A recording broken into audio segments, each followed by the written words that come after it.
여러분들이 차를 살 때 항상 사륜, 포매틱이냐 엑스드라이브냐 뭐 엑스트랙이냐 이런 사륜에 대해서는 되게 관심이 많은데, 과거에 노 사장이 아우디는 나가 있어! 라고 얘기하면서 앞뒤의 무게 배분, 자동차 리뷰어 중에 앞뒤의 무게 배분, 서스펜션의 어떤 지오메트리, 서스펜션의 소재에 대해서, 댐퍼의 마운트 쪽에 알루미늄 합금이 있느냐 없느냐, 이런 것들을 막 얘기했던 리뷰는 대한민국에서 노 사장이 처음이었죠.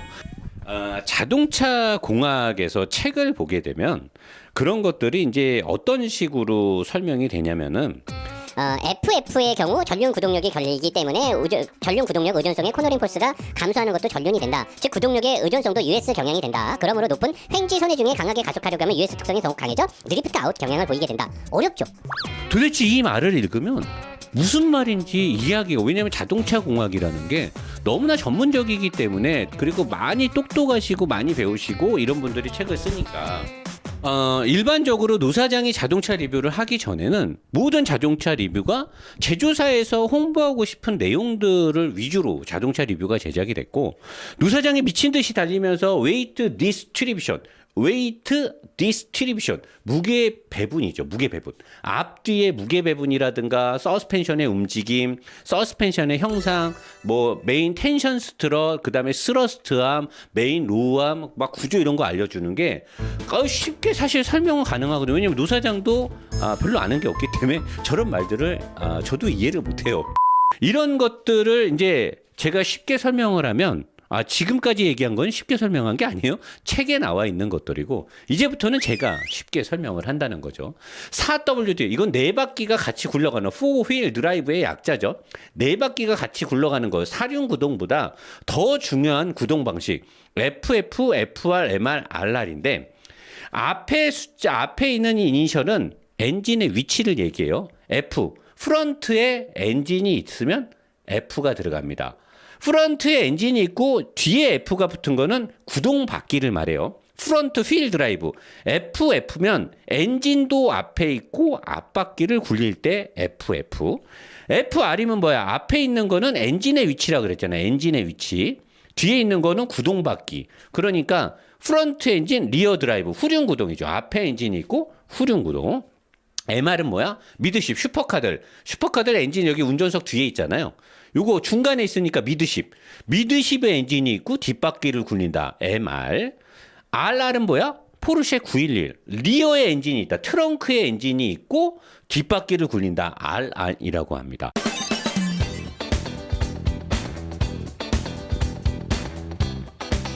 근데 지금 여러분들이나 나나 우리가 일반적으로 돈을 주고 사는 차들은, 이 차들은 거의 해당 사항이 없죠. 우리가 뭐 911을 살 확률은 뭐 돈 좀 잘 버시는 분들은 있겠지만, 보통 MR은 물론 박스터나 카이맨도 들어가지만, 뭐 슈퍼카급 페라리라든가 람보르기니, 맥라렌을 제외하면 거의 MR은 없기 때문에 일단 MR하고 RR은 큰 의미가 없다. 우리는 일상에서 아우디나 현대자동차에 나오는 소나타, 그랜저 같은 전륜구동, 폭스바겐이나 아니면 BMW나 벤츠 같은 후륜구동, FF나 FR 두 가지를 중점적으로 알면 돼요. 여기를 중심으로 앞바퀴의 축하고 뒷바퀴의 축을 중심으로 딱 선을 그은 다음에 그 딱 가운데를 중심으로 딱 차를 들었을 때 차가 어느 쪽으로 무게가 기울어 시소를 딱 태우면, 여기에다 딱 중심점을 두고 시소를 태우면 차가 앞뒤로 이렇게 움직이겠죠. 보통 측정할 때는 여기다 저울을 대고 여기다 저울을 대서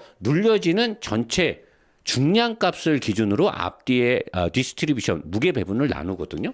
자, 그러면 앞에 엔진이 있고 앞바퀴를 굴리는 차들은 평균적으로 앞바퀴 쪽, 이쪽에 쏠려 있는 이 차 전체가 1000kg이라고 했을 때, 공차 중량이 만약에 1000kg이라고 했을 때, 보통 전륜구동차들은 앞바퀴 쪽에 600에서 650kg 정도가 앞바퀴 쪽에 있어요. 보통. 그러면 뒷바퀴 쪽에는 400이나 350kg의 무게가 걸리겠죠. 자, 1톤짜리 1000kg짜리 차가 쭉 가는데 앞쪽에 약 3분의 2에 다다라는, 거의 근접하죠. 3분의 2에 가까운 중량이 앞쪽에 있다라고 생각해 보세요.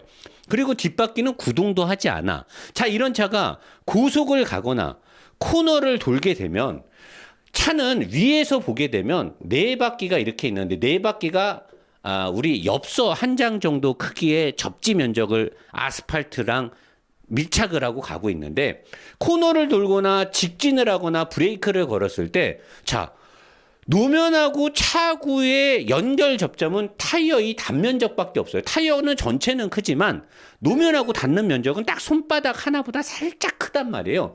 요 타이어의 4개의 단면적이 노면에 닿고 있는데 이 닿고 있는 4개의 면적이 골고루 됐을 때 차가 가장 안정적인 건 상식적이지 않습니까? 누가 봐도.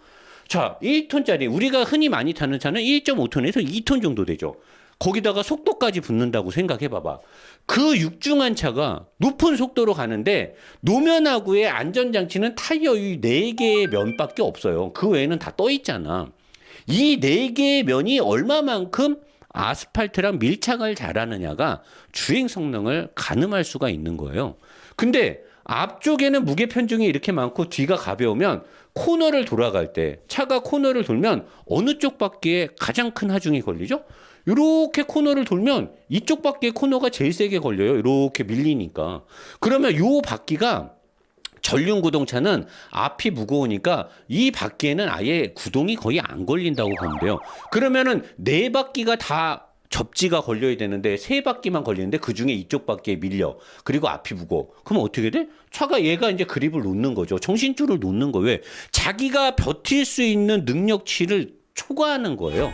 근데 FR 같은 후륜의 경우는 보통 56에서 50인데 일반적으로 우리가 생각하는 BMW 5 시리즈 4기통까지는 대부분 5대 5예요.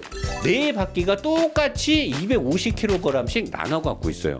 그러다가 이제 벤츠라든가 BMW 중에 앞에 6기통이 들어가는 앞에 좀 더 무거운 엔진이 들어가는 차들은 한 52, 3 정도? 그러면 여기가 52%면은 뒤에는 48%겠죠. 수치상으로는 여기가 2%더 많은 거냐냐? 아니죠. 여기서 2%를 또 뺐으니까 이 52%도 상당 부분 앞쪽에 무게가 좀 많이 있어요. 그래서 BMW도 6기통 같은 것들을 탈 때는 일반적으로 4기통을 탈 때랑 코너를 확 잡아 돌릴 때 앞바퀴가 견뎌야 되는 하중에 대한 느낌이 좀 달라요.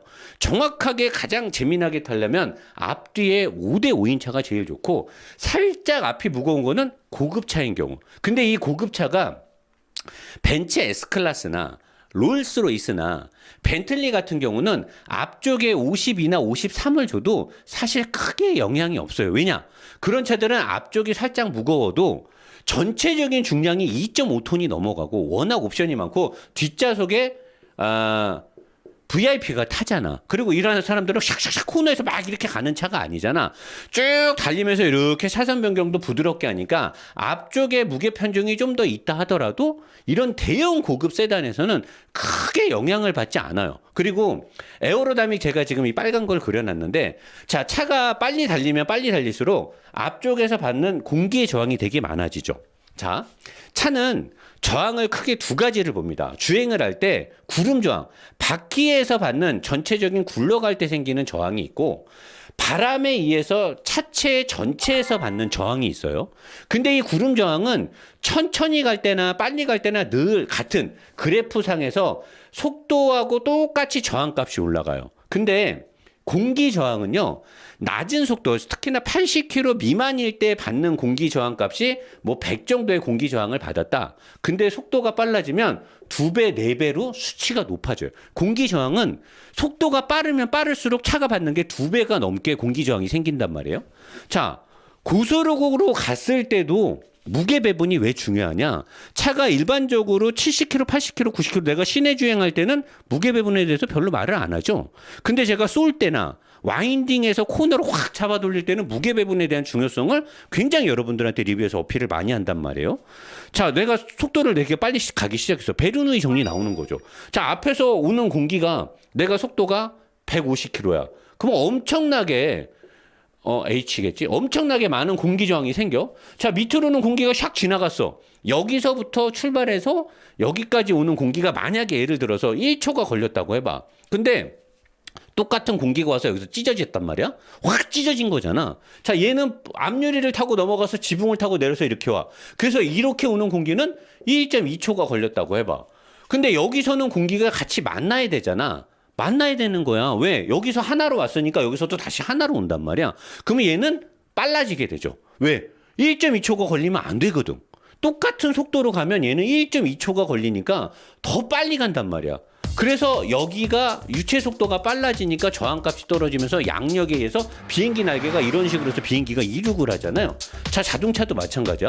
빨리 가게 되면 위쪽을 타고 넘어가는 공기가 빨리 간단 말이야. 여기서 만나면서 이제 여기서 또 와류가 일어나고 빨리 가기 때문에 이쪽에서 양력 비슷하게 이쪽에 바람의 속도가 빨라지니까 뒤가 싹 들리게 돼요. 우리가 고속주행을 하게 되면 앞에서 오는 바람이 차를 밑에서 들어 올리는 게 아니라 위로 넘어가는 공기가 빨리 가고 밑에 거는 슝 지나가니까 그 양력에서 차가 붕 떠서 불안해지는 거란 말이에요. 자, 근데 고급차는 앞쪽에 무게 배분이 좀 있다 하더라도 워낙 전체 중량이 크고 뒷좌석에 VIP가 탈 확률도 높고 타이어도 크고 모든 것들이 육중하기 때문에 살짝 앞쪽에 무게 배분이 있어도 크게 문제가 없어요. 근데 우리 고속도로에서 우리 사고 영상 맨인블랙이나 이런 거 보면 특히나 우리나라 전륜차들이 고속도로를 달리다가 차선 변경할 때 뒤가 확 돌면서 가드레일 받고 막 옆으로 날아가고 이러잖아요.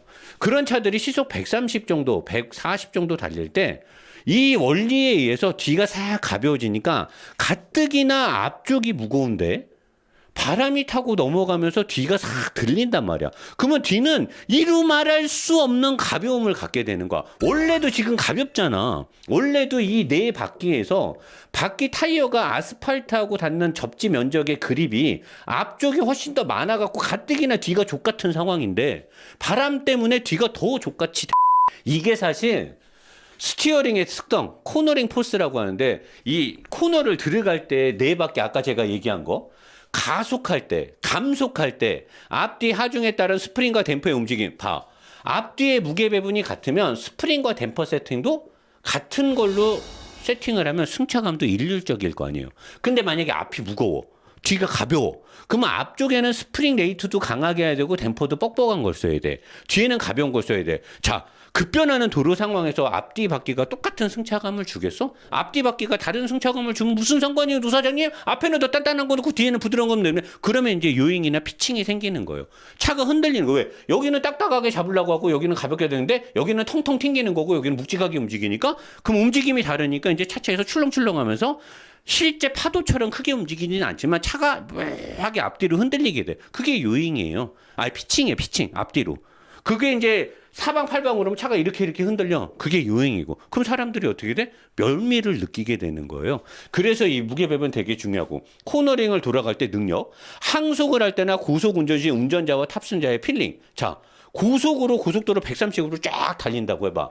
전체적으로 네 바퀴가 딱 노면하고 같이 움직여야 탑승객들이 멀미를 안. 내가 카니발이나 초창기의 제네시스 그 DH부터 시작해서 제네시스라든가 몇몇 차들을 리뷰하면서 멀미난다, 안 좋다라고 말하는 게 저는 고속도로에서 리뷰할 때 막 쏘잖아요. 쏠 때 보면 이 무게 배분이 안 좋거나 에어로다이나믹의 설계가 잘못돼 있어서 여기서 넘어온 공기가 여기서 와류를 잘못 때리면 얘가 뒤를 계속 때려요. 공기가 와류로 여기서 얘네 둘이 만나면서 여기가 공기가 와류가 생겨요. 그래서 뭐 날개도 달고 막 차들이 이렇게 하는 건데 얘가 이렇게 계속 때리면 차가 이제 계속 잔진동 너울이 예전에 미국에서 브릿지를 건설했어. 계곡에다가 강한 그 태풍에 다리가 견딜 수 있게 만들었어. 근데 강한 태풍이 안 불었는데 다리가 무너졌어. 왜? 계속 너울성 낮은 바람이 불었는데 이 파동이 누적이 되니까 나중에는 이 사이클이 세져갖고 너무나 출렁출렁하면서 다리가 부서진 거예요. 이 우리가 무게 배분이 잘못돼 있거나 댐퍼 스프링이 안 좋은 차들은 고속도로를 달릴 때 뒤에서 와류가 계속해서 차를 때리면 이게 누적이 되면 나중에 계속해서 차가 노이즈가 발생을 해요. 그로 인해서 그래서 이 싸구려 차나 아래 등급의 차라든가 설계가 잘못된 차를 타고 고속도로를 가면 멀미가 나는 이유가 이런 것들 때문에 멀미가 나는 거예요. 그리고 우리가 차를 살 때 너무나 옵션하고 외관만 보지 말고 노사장이 이런 거 이게 이렇게 말하는 게 어려워? 어려우면 얘기해. 그럼 내가 더 쉽게 한번 해볼게. 이게 만약에 어려웠다. 그럼 내가 능력이 부족한 거예요. 사실 오늘 얘기한 범위는 굉장히 하이 클래스 수준의 범위입니다. 앞뒤의 무게 배분이 차에 미치는 영향에 대한 설명은 사실 쉽지는 않은 단계인데 만약에 이걸 여러분들이 이해 못했다면 다 제 잘못인 거죠. 칠판을 잡은 사람은 저잖아요. 제가 가자고 했으니까. 근데 제가 여러분들을 이해를 못 시켰다라고 하면 내가 족잡고 반성 좀 하도록 하겠습니다. 자리로 가겠습니다.